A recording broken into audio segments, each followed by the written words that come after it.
To start off the documentary, I will demonstrate how every level of autonomy works theoretically, ranging from level 0 to level 5, starting with level 0. Start off with the level 0 autonomy car. Let's take the example of traveling on the highway, where this truck is traveling at 100 kilometers an hour, while this green car is fastly approaching 120 kilometers an hour. If this blue car decides to merge quickly without notice, and this car has no driver assistance programs, the car will go straight into the blue car if the driver does not take action. Now in level 1 autonomy, not much has changed. If this car decides to merge into this lane, the most the car can do by itself is to slow down and to slow down the impact of the collision, but the collision is still imminent if the speed is too fast, as the car does not have the ability to swerve. The difference between a level 1 autonomous vehicle and a level 2 autonomous vehicle is that in a level 1 autonomous vehicle, the car can't steer or slow down at the same time. It can only do one of those things at a different time. In a level 2 autonomous vehicle, it can do both at the same time.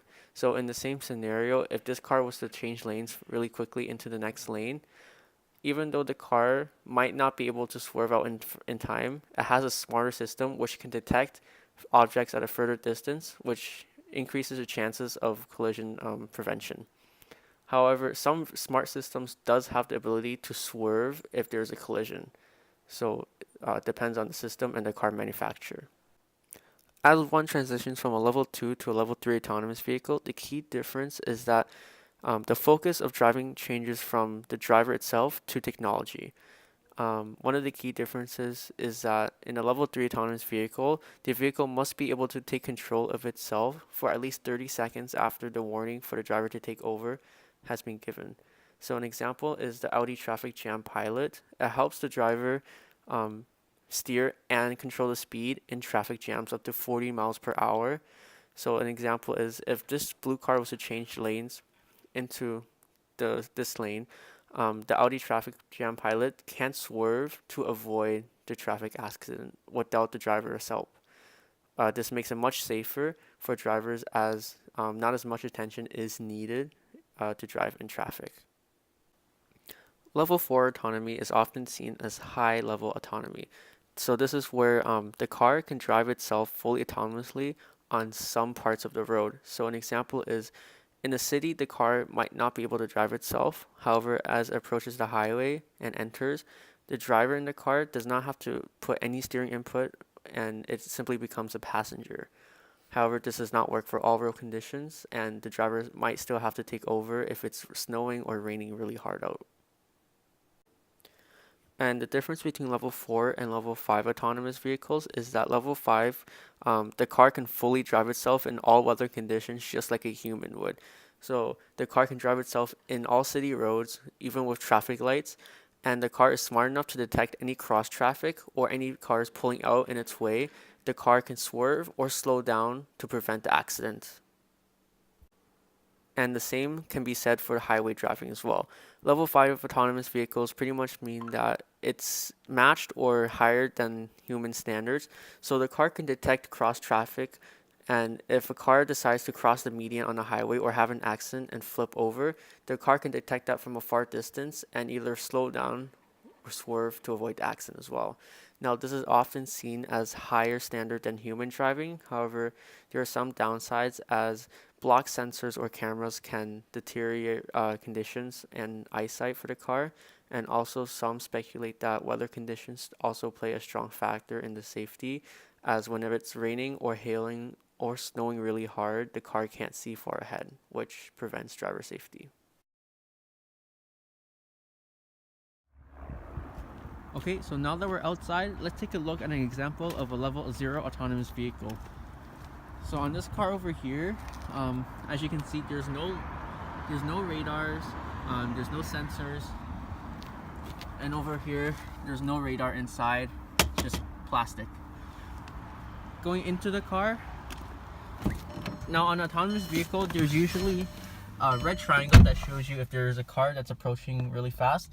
As you can see, there's no red triangle, no warning indicator, and that's how we know that it's a level 0.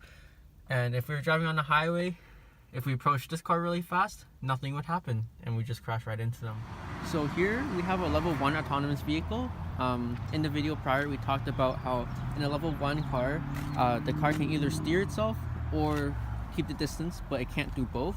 And this car is an example of how it can brake if there is an immediate danger. So as you can see here, there are sensors. One is for rain and one is for distance. However, this car also doesn't have a lidar or radar. Plastic.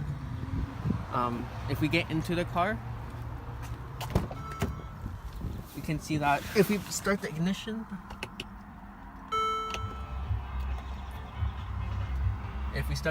over here, you can see there is a red triangle over here, and this pops up when there is a vehicle right in front of you, or if it senses that you're going to crash into the vehicle.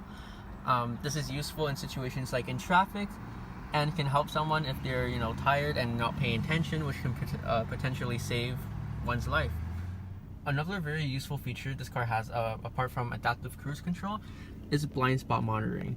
What this feature does is, if someone is not paying attention and they decide to swerve into the lane next to them, but there is a car in their blind spot, this will turn red and flash at them, and if nobody takes action, the car will actually steer itself back using the opposite side brakes, which is very useful. So this is the Mercedes-Benz with level 2 autonomous driving. The specific car has the Distronic Plus, and over here you can see there are 2 sensors. One for lane markings and one for cross traffic alert. And if we come up to the front over here, we can see that there is another camera over here and a radar. The camera is for scoping out cars in front of you, and the radar is for distance judgment. And if we come into the car, we can see the same triangle as in the level 1 autonomous cars, but something that's different from this car and the other cars is that this one actually has the ability to drive itself on the highway and in the city. The only limitation being that you must touch the steering wheel once every 30 seconds, which is normal. If we come here into assistance info, the sensor, like the radar in the front, was actually for distance, and if we actually turn the car on, we can see that it can sense cars in front of us. And also this car does have blind spot monitoring and blind spot assist, which is really helpful as well. I will be demonstrating this technology later in this video. So demonstrating the safety features of a level 1 autonomous vehicle is not optimal due to the fact that they only work in emergency circumstances. Therefore, I started off with the demonstration in a level 2 autonomous vehicle. So over here, I'm going to show the adaptive cruise control feature. When to turn like this, Distronic Plus, I'm going to set up to 50 kilometers an hour and let go of both hands and feet. As you can see, the car is steering itself. From this over here, you can see that the steering wheel is green. That means that the car is doing its features. And as you can see on my feet, nothing is occurring. And I just need to touch it here. And coming towards a stop, the car is slowly bringing itself closer and closer to a full stop. As you can see, nothing on the feet. And just like this, and it's coming towards a stop. And as you can see over here again, we're following him. Green steering wheel, keeping distance in front of me, no hand here, no feet here, keeping its distance. And as it's turning, as you can see, the steering wheel is turning itself from here. Okay, so over here, I'm going to demonstrate what happens with the lane keeping assist on and you try to swerve out of your lane. So if I slowly do this, the brakes will engage on the right side of the vehicle to let me know that I am moving out of my lane, as you can see over here, which is very useful. Okay, so once again, if I slowly come into this lane, the car slowly uses the other side's brakes to bring me back into my lane.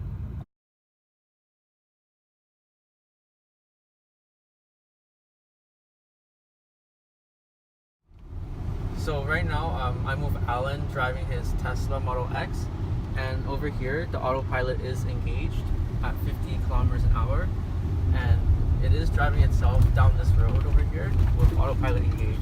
It really needs 2 lanes. Oh, okay. Yeah. So it'll usually work with this one lane, but yeah, sometimes it'll get confused. So the car does work a lot better with 2 lanes, such as like driving on highways. Yeah. or like in the city with like 2 lanes when it's like clearly seen. So I mean, just looking at this now, it's a lot better than my dad's car, which is level 2 autonomous vehicle, right? I think this is level 3, I believe. So it is one step up from his, and it does do like a lot better with like 1 lane. And does this car have like the blind spot monitoring assist and everything like that as well? It doesn't have it per se, other than it shows you on the screen where any other cars are around, right? Oh, I see. Okay, so it'll show me here if there's a car coming. Yeah. Oh, okay. I see. That's cool. And like, how long does it usually stay on for until like there's like a warning for you to take over? A couple of minutes, 2-3 minutes. 2 to 3 minutes usually, right? Okay, yeah. That's again, it's better than my dad's car. It's every 30 seconds on his. Yeah. And like, have you ever driven it to the point where like it slows down or like stops because you don't take action from it? Have you ever tried that out? I've practiced, yeah. I've experimented with it. Oh, okay. And basically, the autopilot just cuts out. Oh, okay. So Right, and then if you don't take over, then it will just slow down. Oh, I see. Okay. And it doesn't read like stoplights or stop signs or anything. Not yet. That's in the future. Okay. One day we'll get a software upgrade, and the cameras will recognize the stop signs. Oh, I see. And is this the Autopilot 2.0 or 2.5. 2.5? Oh, what's the difference with that? 2.5 is just the next generation. There's 1 and there's 2. Yeah. 2.5 is just enhanced a little bit. Oh, I see. So it's kind of like the very latest. Okay, so right now we're driving on a road with 2 lanes, and we can see that the car is driving very centered, very straight, and it's it's really smooth. So it kind of mimics like human driving.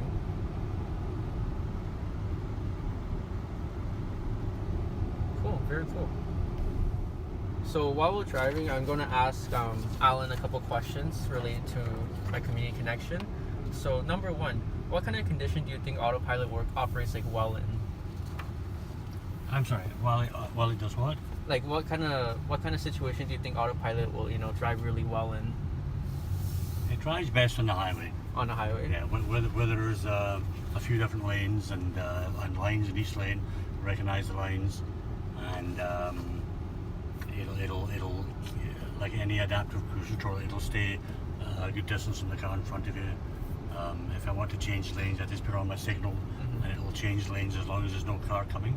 Okay. It'll look both ways and make sure, and then I just signal back if I want to come back into my original lane. Okay. And like, do you trust the car to drive by itself for like long periods of time? I do trust it as long as I'm aware of its limitations. Okay. It has limitations, and as long as you're aware of that, and your hands are always basically resting on the wheel, which is the way you're meant to do it. And then, in other words, so taking over is you can take over in an instant if something goes wrong. If it doesn't recognize a particular, like if there's road construction or the lines do something funny, if there's 2 lanes going to 1, that type of thing, and that's when you have to take over. Okay, I see. And have you ever had any instances where like autopilot did something unsafe or like something you didn't expect it to do? No, again, with my hand on the wheel, there's been a few times when I've entered into an area where there's maybe some cones in the road, and the line is maybe not very obvious, and the car will get confused, and it won't follow the way I want it to go, and it may wander a little bit. But I'm always ready for that, and I'll just take over as soon as I see it doing that. So yeah, like as long as like you're prepared for it, And that's the secret. It's safe. Constantly being aware and ready to take over. Okay, and like, what are your opinion? Like, you've seen on the news where like people fall asleep on autopilot, or they're on their phones not paying attention. Like, what is your opinion on that? Well, in the early days of autopilot, they didn't have that warning system. Now they have the warning system. It's kind of difficult because it's fairly loud and it's very obvious. You have to take over. So if you're sleeping through that, then obviously you're into a very deep sleep, and you shouldn't be driving if you're that tired anyway. So it's like anything. It's like whether you're on drugs or driving under the influence or driving when tired. All of the above are obviously bad things to do. Okay, so yeah, pretty much. So like the takeaway from this is that as long as you're aware, as long as you're aware of the situation and ready to take over anytime, autopilot can be like a very useful feature as long as you don't abuse it. Absolutely. All right. It's great in stop and go traffic because the car will stop, start, with all the other cars without you doing anything. So it's great for that. Okay. Oh yeah. Okay. Thank you so much, Alan. No problem.